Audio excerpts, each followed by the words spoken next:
ये बताइएगा, अगर जब रुक जाए तो बता दीजिएगा। चल रहा है ना? ठीक। तो देखिए, 1 मिनट, थोड़ा सा ज़्यादा ऊंचाई पर थोड़ा सा गिर गया। चल रहा है? ठीक ठीक। हाँ, चलिए।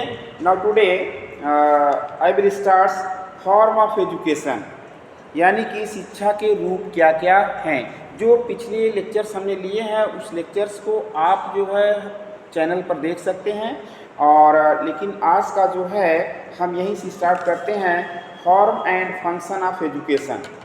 ये अभी बताते हैं फॉर्म्स ऑफ एजुकेशन, शिक्षा के रूप, फॉर्म्स ऑफ एजुकेशन। इसको हिंदी में कहते हैं शिक्षा के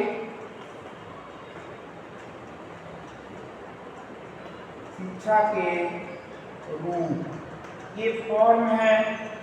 आप इसको देखिए, जैसा कि मैंने अपने लास्ट लेक्चर में meaning of education and nature of education के विषय में चर्चा किया, स्कोप ऑफ द एजुकेशन के विषय में चर्चा किया, डिफरेंट एजुकेशनिस्ट जो शिक्षा शास्त्री रहे उन्होंने या उनके दृष्टिकोण में शिक्षा क्या है उसके विषय में चर्चा किया, उसका फिलोसफिकल संप्रत्यय के बारे में चर्चा किया, सोशियोलॉजिकल कॉन्सेप्ट के विषय में चर्चा किया, पॉलिटिकल कॉन्सेप्ट के बारे में चर्चा किया, इकोनॉमिक कॉन्सेप्ट के बारे में चर्चा किया, और लास्ट में साइंटिफिक कॉन्सेप्ट्स के विषय में भी हमने चर्चा किया, और विभिन्न परिभाषाओं के माध्यम से शिक्षा क्या है, उसकी मीनिंग्स क्या हैं, उसको समझाने का, बताने का प्रयास किया।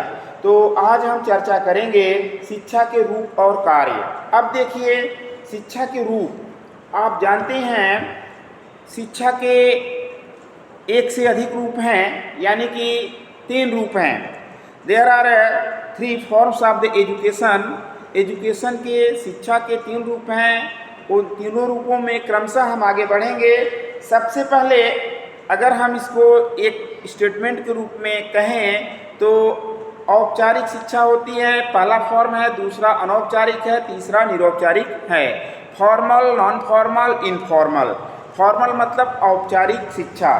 तो सबसे पहले हम जो है औपचारिक शिक्षा के विषय में चर्चा करेंगे। आज जानते हैं कि बालक सबसे पहले जब पारिवारिक परिवेश में आता है या संसार में आता है तो एक तरह से देखा जाए वो कोरी स्लेट उसका मस्तिष्क रहता है, लेकिन इस संसार में आने के बाद उसके सराउंडिंग्स के जो भी इन्वायरमेंट्स होते हैं उससे वह क्या अफेक्टिव होता है, और कुछ चीज़ें ऐसी होती हैं कि वो जो है इन्वायरमेंट के साथ इंटरेक्ट करता है, इंटरेक्ट करते हुए बहुत सारी चीज़ों का अनुभव करता है और सीखता है और आगे बढ़ता है।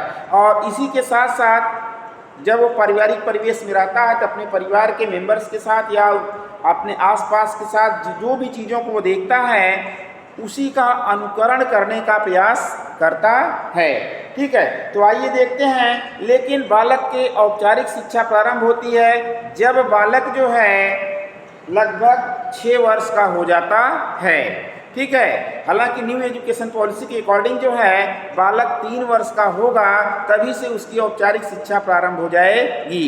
ये 2020 के अकॉर्डिंग है। हालांकि इसके पहले न्यू एजुकेशन पॉलिसी 1986 के अकॉर्डिंग 6 वर्ष में बालक हो जाता था तो प्रारंभिक कक्षा में प्रवेश करता था। हालांकि उससे पहले आंगनबाड़ी के माध्यम से और कई माध्यमों से उसको जो है प्रारंभिक शिक्षा का ज्ञान कराते थे।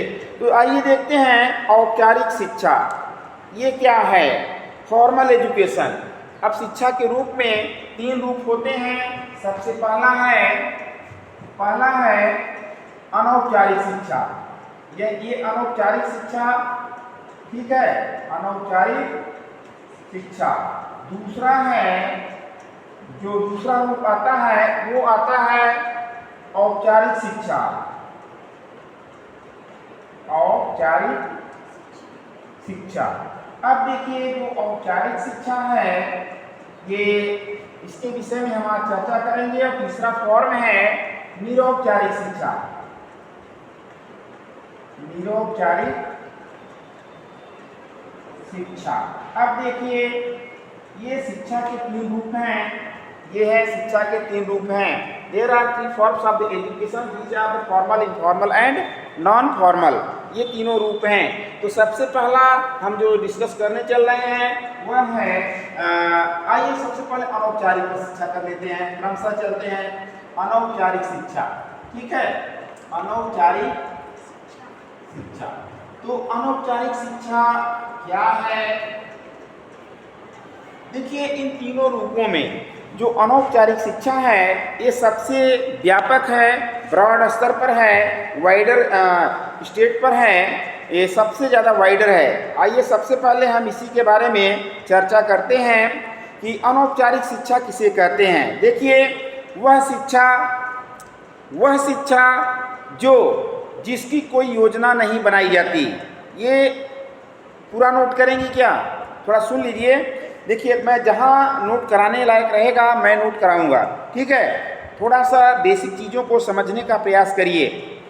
वह शिक्षा जिसकी कोई योजना नहीं बनाई जाती है और जिसके न तो कोई उद्देश्य निश्चित होते हैं, न कोई पाठ्यचर्या होती है और ना ही कोई शिक्षण विधियां होती हैं, और जो आकस्मिक रूप से सदैव चलती रहती है उसे अनौपचारिक शिक्षा कहते हैं।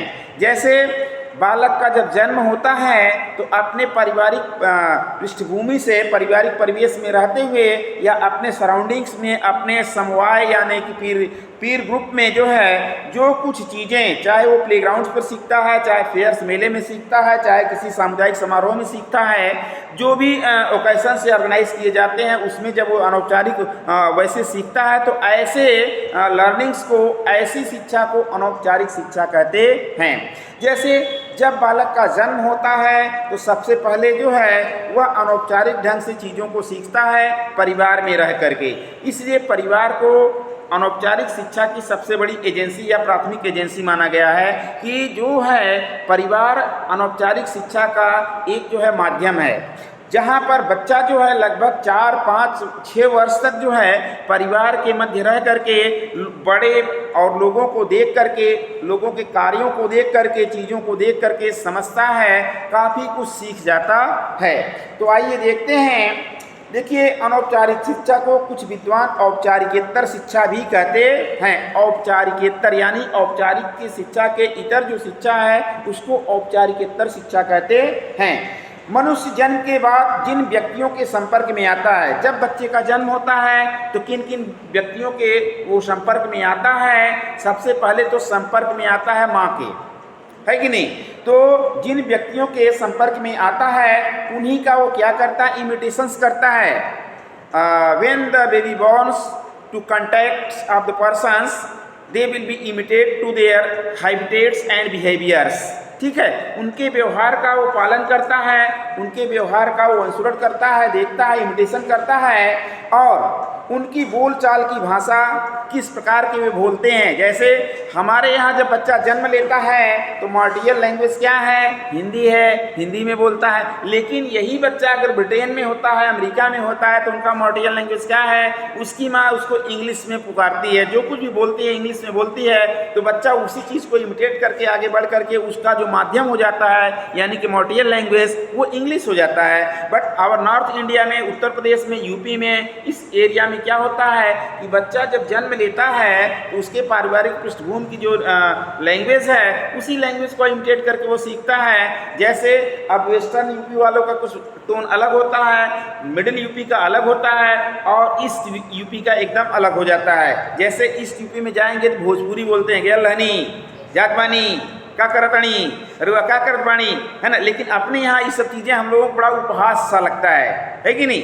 तो ये चीज़ें होती हैं। तो आगे हम बढ़ते हैं। जैसे रहन सहन, किस प्रकार का वेशभूषा है, किस प्रकार का उनका पहनावा है, खान पान में किन किन वस्तुओं का, किन किन पदार्थों का प्रयोग करते हैं, ठीक उसी प्रकार का उनका खान पान। अभी वेस्टर्न वाले यहाँ आएंगे तो हमारे खान पान को पसंद नहीं करेंगे, लेकिन हम भी वहाँ जाएंगे तो उनके खान पान को हम पसंद नहीं करेंगे। अभी आप आंध्रा में जाएंगे, तमिलनाडु में जाएंगे तो वहाँ नारियल और मूंगफली के तेल में सब्जी वगैरह बनता है, तो इधर वाले तो जो है सरसों के तेल में खाते हैं, मस्टर्ड ऑयल में, कड़वा तेल में, लेकिन उधर वाले इसको पसंद नहीं करते। हम लोग जब उधर जाते हैं तो चीज़ें हमको पसंद नहीं आती हैं।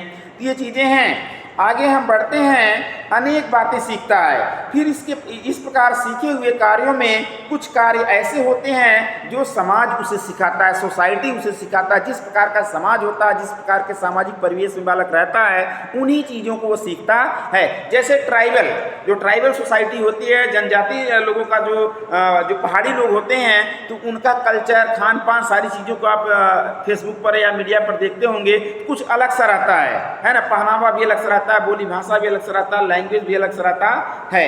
ठीक है, तो ये चीज़ें हैं। यह शिक्षा औपचारिक और निरौपचारिक शिक्षा प्राप्त करने के साथ साथ भी चलती रहती है। यानी कि आप औपचारिक शिक्षा प्राप्त कर लेते हैं तो भी, और निरौपचारिक शिक्षा प्राप्त कर लेते हैं तो भी, दोनों के साथ साथ जो है अनौपचारिक शिक्षा चलती रहती है। जैसे आप अनौपचारिक रूप से परिवार से कुछ सीखे, आप खेल के मैदान में खेल खेल रहे हैं, या अपने साथी समूह में हैं, कुछ चीज़ें आप डिस्कस कर रहे हैं, सड़क पर चल रहे हैं, किसी बाजार में गए हैं, कुछ चीज़ों को आपने देखा, देखते हुए चीज़ों को आपने कुछ चीज़ों को सीखा, तो ये अनौपचारिक है। इसका कोई फिक्स प्लेस नहीं होता, निश्चित पाठ्यक्रम नहीं होता, निश्चित जो है स्थान नहीं होता, निश्चित व्यक्ति नहीं होते हैं, निश्चित समय नहीं होता है। किसी भी समय, किसी भी स्थान पर, किसी भी व्यक्ति के द्वारा जो शिक्षा प्राप्त की जाती है उसको हम अनौपचारिक शिक्षा कहते हैं। अच्छा, अब देखिए, जैसे परिवार, फैमिली और समुदाय, कम्युनिटी,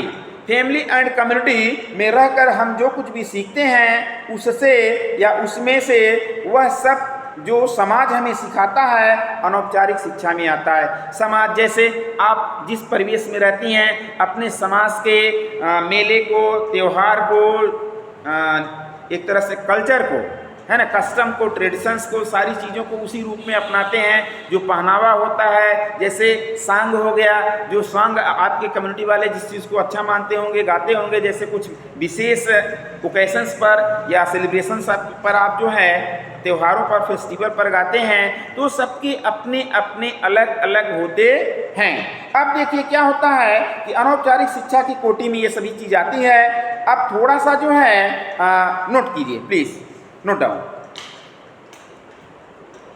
चलिए, हाँ, नोट कीजिए। अनौपचारिक शिक्षा की सबसे बड़ी विशेषता, ये डाल दीजिएगा, ये ठीक है। अनौपचारिक शिक्षा की सबसे बड़ी विशेषता यह है कि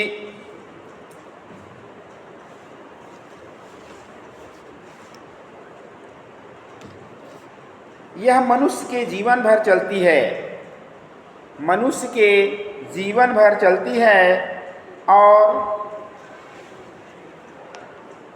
इसका मनुष्य पर सबसे अधिक प्रभाव होता है। ठीक है, थोड़ा और लिखिए। मनोवैज्ञानिकों का मत है, अकॉर्डिंग टू द साइकोलॉजिस्ट, मत है कि मनुष्य के व्यक्तित्व का, मनुष्य, फ्राइड के अनुसार है, मनुष्य के व्यक्तित्व का 3/4 निर्माण उसके पहले 5 वर्षों में हो जाता है। पहले 5 वर्षों में हो जाता है, और पहले 5 वर्षों में, और पहले 5 वर्षों में बच्चों की शिक्षा प्रायः अनौपचारिक रूप से ही चलती है, अनौपचारिक रूप से ही चलती है। पूर्ण विराम। आगे बढ़ें। भाषा और आचरण। भाषा और आचरण की शिक्षा का प्रारंभ अनौपचारिक रूप से ही होता है।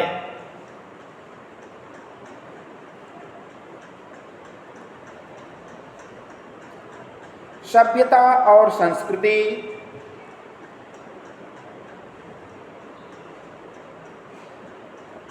सभ्यता और संस्कृति का ज्ञान भी जितना अनौपचारिक रूप से होता है,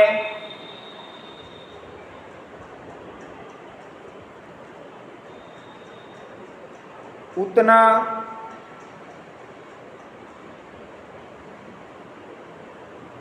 औपचारिक एवं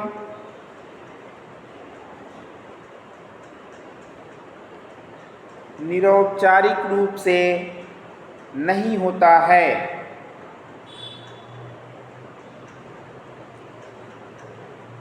अनौपचारिक शिक्षा का अपना महत्व है। हाँ सुनिएगा, देखिए इसमें सारी चीज़ें स्पष्ट हो गई कि किन किन चीज़ों का विकास जो है अच्छे ढंग से अनौपचारिक शिक्षा के माध्यम से होता है। अब देखिए थोड़ा सा इसमें कुछ चीज़ें आएंगी, परंतु जब हम औपचारिक और निरौपचारिक शिक्षा द्वारा व्यक्ति और समाज को शिक्षित नहीं करते हैं, तब तक हमें अनौपचारिक रूप से सीखने का पर्यावरण कैसे प्राप्त होगा, जरा सुनिएगा। तो आइए नेक्स्ट पॉइंट पर चलते हैं। अनौपचारिक के बाद दूसरे नंबर पर आता है औपचारिक शिक्षा, है ना। औपचारिक क्या है? दूसरा देखिए औपचारिक शिक्षा, फॉर्मल एजुकेशन कहते हैं। फॉर्मल है औपचारिक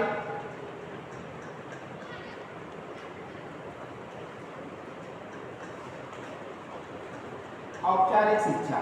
अब देखिए अनौपचारिक रूप से जो बालक होते हैं घर पर ही काफ़ी कुछ सीख जाते हैं। जो रिलेशंस के लोग होते हैं, किनको जो है कि बड़े पिताजी बोलते हैं, किनको दादाजी बोलते हैं, किनको दादी जी बोलते हैं, या जो रिलेशंस में जिसका रिलेशन जिसके साथ जिस प्रकार का होता है, काफ़ी कुछ बच्चा सीख जाता है। बड़े और छोटों का अभिवादन करना सीख जाता है, और बाहर से आए हुए जो मेहमान होते हैं, जो गेस्ट होते हैं, आगंतुक होते हैं, उनका रिस्पेक्ट करना सीख जाता है। और अनौपचारिक रूप से उसका जो है शब्द भंडार भी काफ़ी बृहद हो जाता है।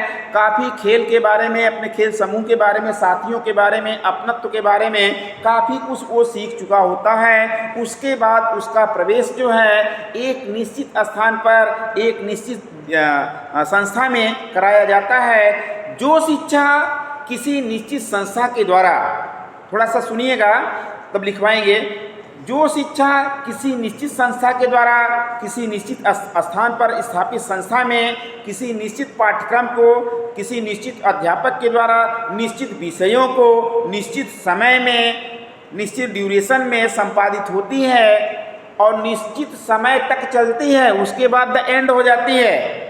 आप समझ रहे हैं कि नहीं? औपचारिक शिक्षा जो है निश्चित समय तक जो है चलती है, उसके बाद समाप्त हो जाती है। लेकिन इसके पहले अभी अनौपचारिक शिक्षा की जो बात हुई, वह शिक्षा जो है जन्म से लेकर के सतत चलती रहती है, टू टिल लाइफ टाइम, जीवन भर। वैसे भी शिक्षा की परिभाषा में अगर ध्यान से देखें तो शिक्षा क्या है? शिक्षा जन्म से लेकर के मृत्यु पर्यंत चलने वाली सौद्देश्यपूर्ण प्रक्रिया है, जिससे व्यक्ति का व्यवहार परिमार्जित होता है और व्यक्ति जो है समाज का एक जिम्मेदार नागरिक बनता है। अब इस परिभाषा में वे तीनों फॉर्म जो हैं, तीनों इसमें समाहित हैं, फॉर्मल, इनफॉर्मल और नॉन फॉर्मल। अब समझ में आया कि नहीं? पहली बात, अब जैसे जन्म से लेकर के मृत्यु पर्यंत तक, जैसे औपचारिक शिक्षा है, लगभग जो है बालक को विद्यालय में प्रवेश 6 वर्ष में कराया जाता है, और जो है 25-26 साल तक बालक जो है high school, inter, BA, BSc, MSc करके सारी शिक्षा को पूर्ण कर लेता है। लेकिन अनौपचारिक जो शिक्षा होती है, जब बच्चा जन्म लेता है, जन्म से ही औपचारिक के साथ साथ अनौपचारिक भी चलती है। औपचारिक शिक्षा एक निश्चित ड्यूरेशन में आप संस्था में रहती हैं। जैसे आप कॉलेज आई हैं तो कॉलेज में सुबह 10 बजे से 2 बजे तक, 3 बजे तक आपका जब तक क्लास रहेगा तब तक आप रहोगे। फिर उसके बाद कॉलेज के कैंपस के बाहर निकलोगे, रास्ते में जाते हुए, मार्केट में और समाज को देखते हुए, तमाम चीज़ों को सीखते हुए, फिर अपने परिवेश में, प्लेग्राउंड्स पर तमाम चीज़ों को जो सीखते हो वो अनौपचारिक है। यानी औपचारिक के साथ साथ अनौपचारिक भी चल रही है। अगर यूँ देखें तो निरौपचारिक भी चलती रहती है। जैसे निरौपचारिक शिक्षा में क्या आता है, जैसे आप टेलीविज़न देखती हैं, आप कंप्यूटर चलाते हैं, लैपटॉप चलाते हैं, मोबाइल चलाते हैं, सोशल मीडिया का प्रयोग करते हैं, ये एक तरह से जो है निरौपचारिक के रूप में आता है। तो आइए चलते हैं औपचारिक शिक्षा, सुनिएगा, थोड़ा नोट कर लीजिए। फॉर्मल एजुकेशन इसको कहते हैं, औपचारिक शिक्षा को फॉर्मल एजुकेशन कहते हैं, ठीक है। हाँ, और अनौपचारिक को इनफॉर्मल कहते हैं। ये इनफॉर्मल थी, पहला इनफॉर्मल है, दूसरा फॉर्मल है। क्या है? फॉर्मल, ठीक है। फॉर्मल एजुकेशन, ये इनफॉर्मल एजुकेशन है, ये है आपका फॉर्मल एजुकेशन, ठीक है। आइए देखिए, हाँ नोट कीजिएगा, वह शिक्षा, औपचारिक शिक्षा में नोट करिएगा, वह शिक्षा जो विद्यालयों, महाविद्यालयों और विश्वविद्यालयों में चलती है, औपचारिक शिक्षा कही जाती है। औपचारिक शिक्षा कही जाती है। इस शिक्षा के उद्देश्य, पाठ्यचर्या और शिक्षण विधियां सभी निश्चित होते हैं, सभी निश्चित होते हैं।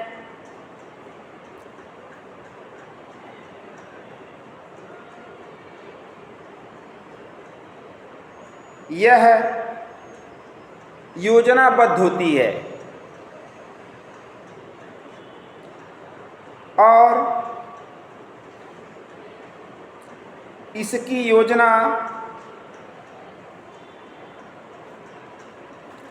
बड़ी कठोर होती है। इसकी योजना बड़ी कठोर होती है। इसमें सीखने वालों को